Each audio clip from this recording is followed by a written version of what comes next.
This is a documentary on the project of the development of computer-controlled pianos, or instruments that are under computer control. It is the 20th of the 12th, 1985. And I'd like to begin this documentary by discussing philosophical aspects of this medium. I was originally inspired to develop it by the music of the American composer resident in Mexico City, Glen College. And I think that his work with traditional player pianos inspired me to investigate the possibility of pianos under computer control. I felt the inspiration came from his compositions and his attitude towards composing, and not simply just the pianos themselves. They just happen to be a very good medium. So the idea essentially is the composition of music that is not humanly playable but is conceivable. And I think that that is at the fundamental base of this philosophy. So if it is conceptual music, that is the music that can be conceived and not physically performed, which I think is what most computer music is, except that it's on an instrument that humans perform on, which makes it very difficult and controversial in a sense, that there are a lot of areas that overlap and can be evaluated. So therefore I think that it is somewhat controversial. But overall the attitude towards it and the response from the music has been very good. I began work on these in late 1981, and following the setup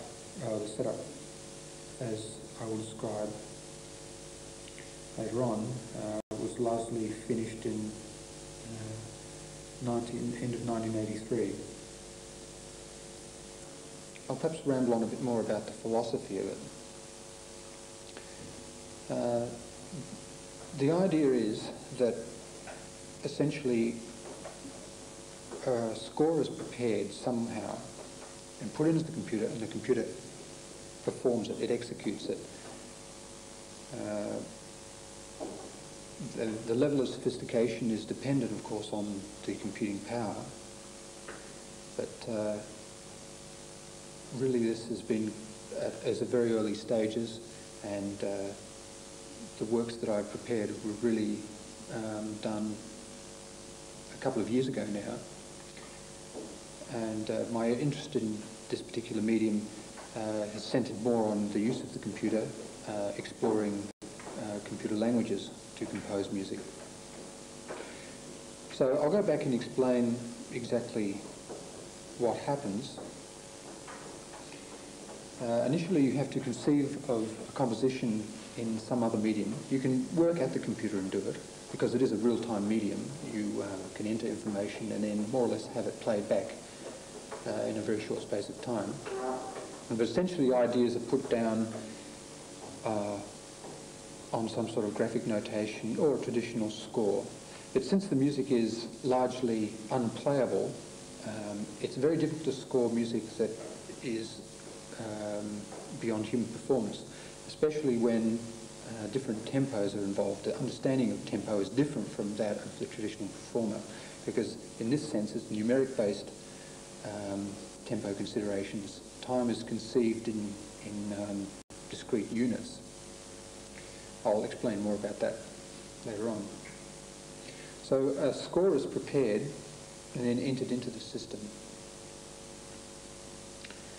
And the computer compiles, well, there is a particular part of this composing environment, and this composing environment is a program that runs that allows different effects on the data, so that you can actually load information into this environment, you can save it from this environment, compiling a source score, which is a very important part of this program, and executing it, of course, or saving it.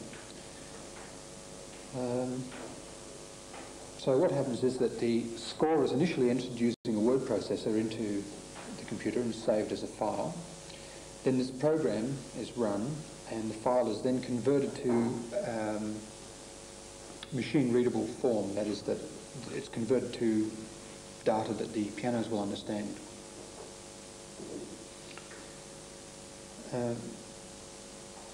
So that when it's saved, it can be recalled and played straight away without having to be recompiled. And after it's initially been compiled, you can play it straight away and without having to initially save the compiled image. So what we're looking at here is the initial menu prompt showing what options are available. I should point out that this is a sort of setup that would be used in a concert environment where you have the sort of computer arrangement like this, and then the instruments are spread around. So getting back to the menu here, we have a number of options that are available, and perhaps I'll just load in a file that is ready to execute. So the option here would be load. It comes up and asks for the file name, so I put in the file name. So it should be loading it in now. And once it's loaded into memory, it can be then played. The way the system works is that all executable code resides in memory. That is, that it's not partially kept out on disk during a performance, so that there would be disk I/O while the piece was being played. That would cause a temporary interrupt to the music of about half a second, perhaps not all that noticeable, but still it's a bit disturbing to me. So this was the initial way of doing it. Information was prepared on the disk media and then brought into the computer.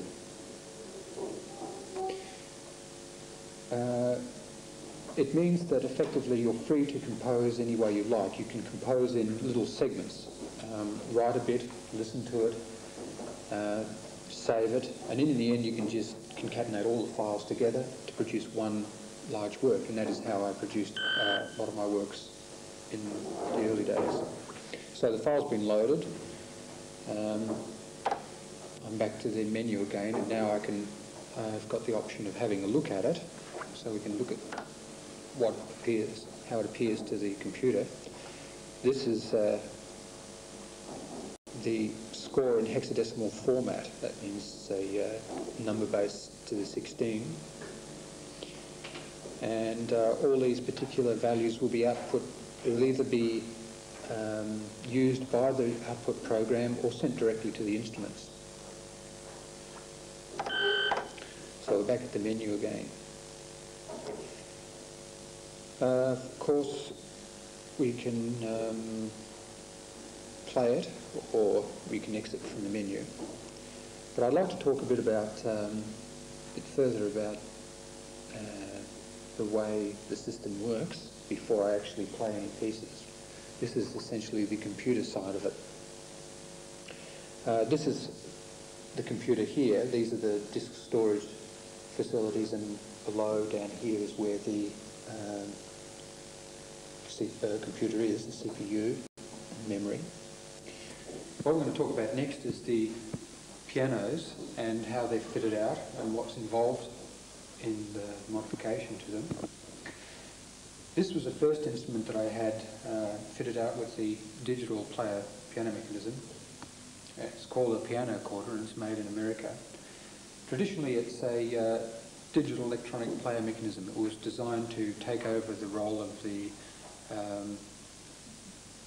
player piano, and the paper tape has been replaced by a cassette with pre-recorded music on it. The recorded information on the cassette is digital, and it actually plays the instrument in much the same way as the traditional piano plays it. The traditional player piano does. The difference is it's a little bit more sensitive, and the other feature is that you can actually play yourself on the piano and have it recorded back into the cassette, and subsequently replay it on the instrument. So you can record yourself playing the piano. As you can see here, nothing really is done to the top. There are actually some key switches under here that are switches to encode which keys are pressed. But most of the mechanism belongs down here. These are the solenoids which play the notes. If you push one up.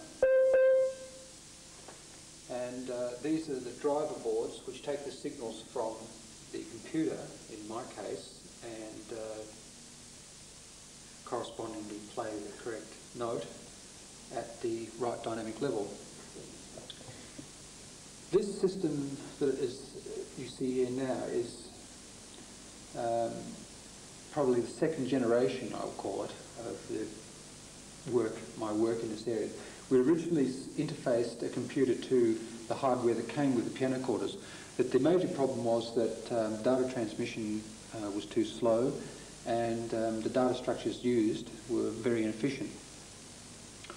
In 1983, I began to consider the design of a new interface, and with a colleague we built one of them. This was the first one we built, and that worked very well, and we subsequently built another one.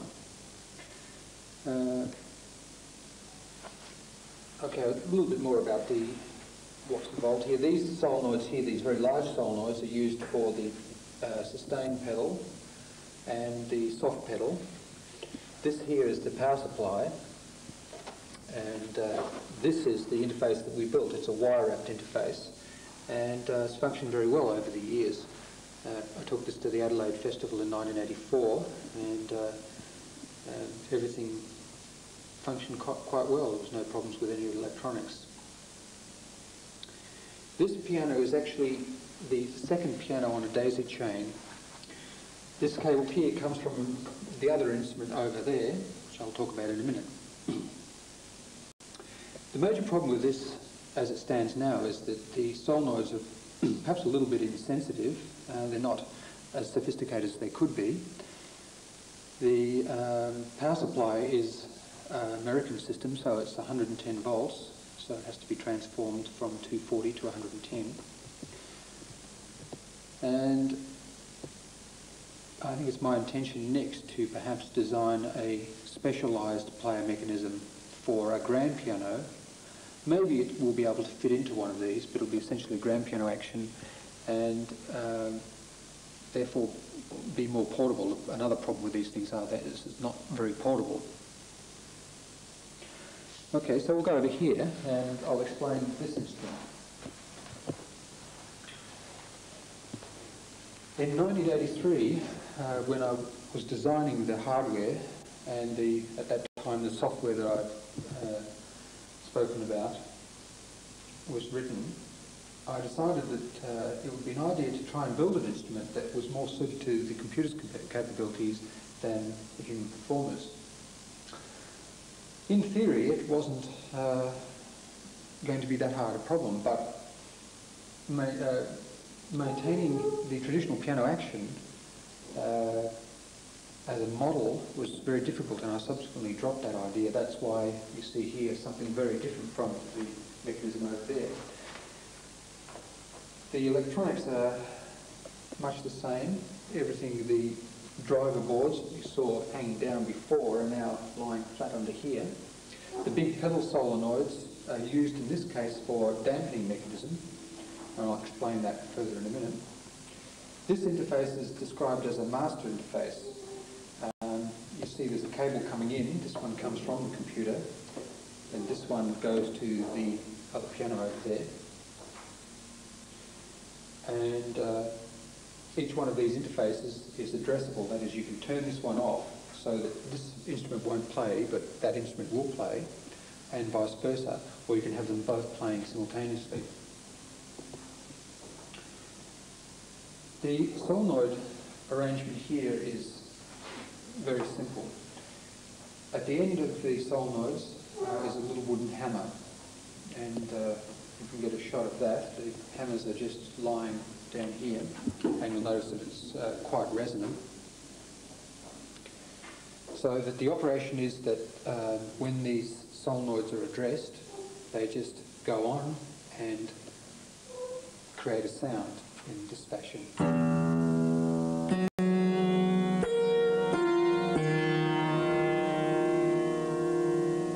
Now the big damp solenoids are used here because it was very difficult. One of my design philosophies in this case was to have a very fast action. I wanted very fast repeated notes, and this instrument is capable of about 33 attacks a second. The problem with the individual dampers was that the action couldn't be made to operate fast enough. There was a lot of energy loss in operating dampers from the same solenoid, and I really didn't have the refined sort of workshop to build such a device. This works very well as a prototype, and I think that it's given me a lot of ideas and shown me a lot of weaknesses, but it's been a very interesting device. So the solenoids are just turned on and they shoot out and very briefly, and they have to be actually turned off again. So any composition using this device has to turn the solenoids, have the solenoids turned on and turned off, where the case of the black piano is the opposite. In order for a note to sustain, you have to continue power to the solenoid to keep the key depressed. The problem here, of course, is if you maintain the solenoid on, it will just sit on the string. And I found that used in this case here, it was an effective sound which I used in one composition I wrote for this. This arrangement here also went to Adelaide, and I had some problems with it, but I subsequently solved those. I think from a performance point of view, I've never quite been happy with this. There seems to be too much inconsistency in the solenoid operations. And it's also been, I think, not so widely received by the critics or music public as the traditional piano. There's not so much to see on this either, whereas in the other one there's more visual characteristics. The hammers move, the keys move. So that's basically the operation of the instruments. The piece I'm about to play is a piece for this instrument here alone, and it was a piece that I wrote in late 1983, early 1984. It's called Fantasy, and it involves a lot of notes. The idea is it's a microtonal, micro polyphonic work made up of tiny little structures that form larger structures. And but it's probably the most sophisticated piece I've written for this instrument today.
The next piece I'm going to play is the first piece that I wrote for this instrument. I wrote it for an earlier prototype, but it was the first piece I wrote for this design. It's, I think, work that demonstrates certain aspects of this mechanism. I won't play the entire work, but I'll play parts of it that demonstrate different features of it. Still has problems, this work. Not entirely happy with it, although the sound is quite pleasing. The piece is called Atlantic Fears, and I think another interesting aspect about the way I wrote for this was that you can't play this mechanism. It doesn't. There's no way you can get in there and play it. So it was largely composed and executed at the computer. I would write a segment, listen to it, and then keep modifying it until it was what I really wanted, and then I would save that, and then I would just take another section and do the same thing. I had a large number of files and concatenated them and then produced the final result. It's quite difficult working that way because you tend to have a lot of, can end up with a very modular work where the sort of mood and sort of ideas differ from module to module, and you can notice that there is a difference. In the end, you have to take the whole file, go over it, and sort of smooth out the joins. So this is Atlantic Fears.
Atlantic Fears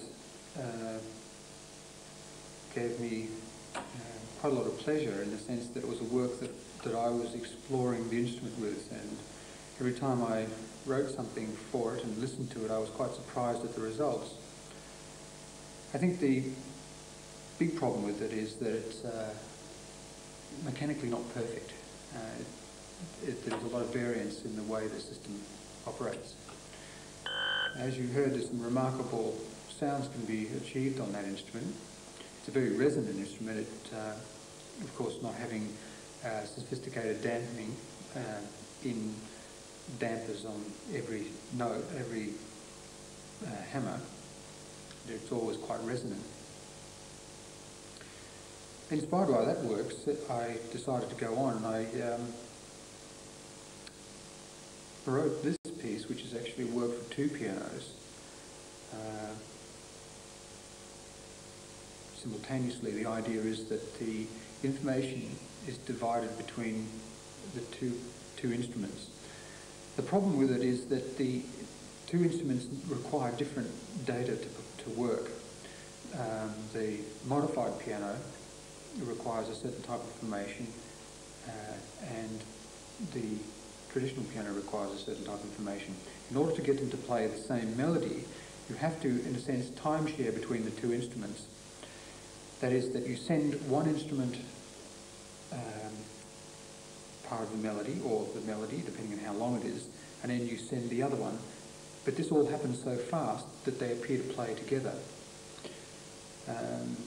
One of the interesting results of that was that by delaying the time between sending information to the second instrument, you could get a sort of stereo effect that is more noticeable in a live performance situation where you're up close than, or perhaps a good stereo recording then will be available here.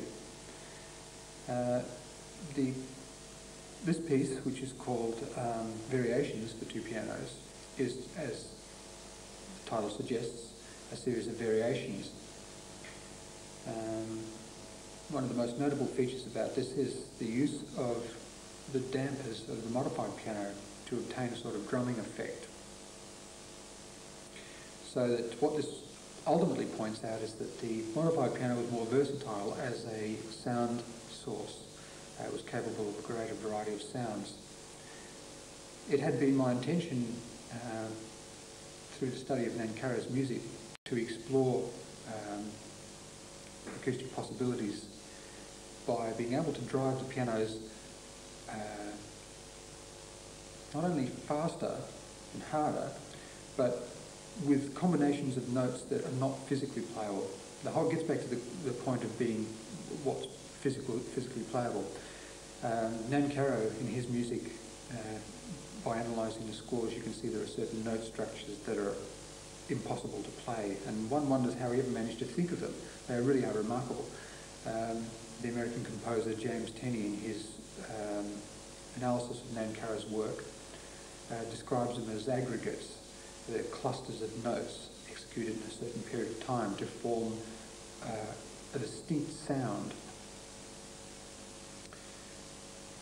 In my case, I found that the modified piano was the instrument to work with. It sounds more like Nancarrow's instruments, except that it doesn't have the dampening on individual notes. And it's also capable of a wider variety of sounds and timbres. So this is Variations for 2 pianos.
The three works that have just been played represent music that I wrote 2 years ago. And although I am still of the opinion that writing music that way tends to lead to a more interesting style of computer music, even though this is with pianos, I think it's still computer music. It's not really what I'd like to do. Well, it belonged to a certain period, and I think that there are other avenues to explore. One of the areas that I'm exploring now is writing programs that write music. And the problem with doing that on such a small system as this is that the languages are generally not very sophisticated, and I think the speed of processing of the information tends to be slow. That is, that the complex musical structures would take a while to compute, and therefore wouldn't work very well in real time. The other problem is, would the music actually be so distinctive, or at least as distinctive as some of the works I've just played? It's hard to tell. It was hoped that writing programs would aid in the exploration of musical possibilities on the instruments. They could, you could go through a greater number of permutations and listen to different structures than would be possible in actually writing them, physically notating them, as I did in the previous situation.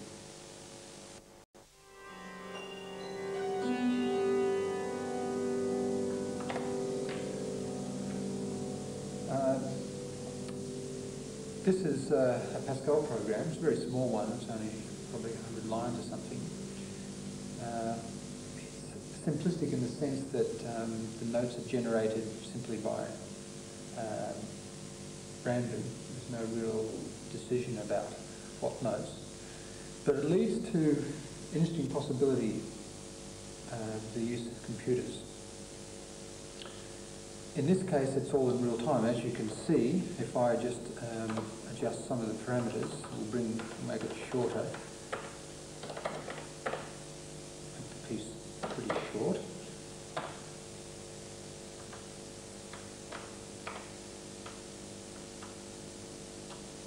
Just trying to figure out.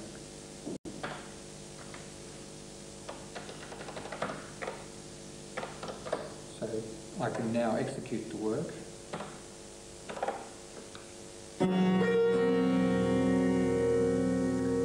That was a fairly short excerpt. You can edit it again and make it a little longer.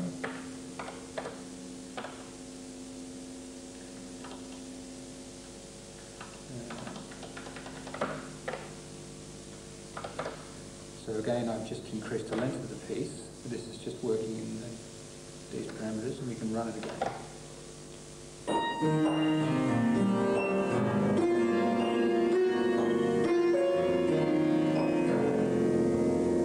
So that was substantially longer than the previous work. Now, because there's a sort of randomness about this, there are certain ideas that come across. It seems that in every example that I've played, the dynamics, well, not so much the dynamics, but the duration seems to be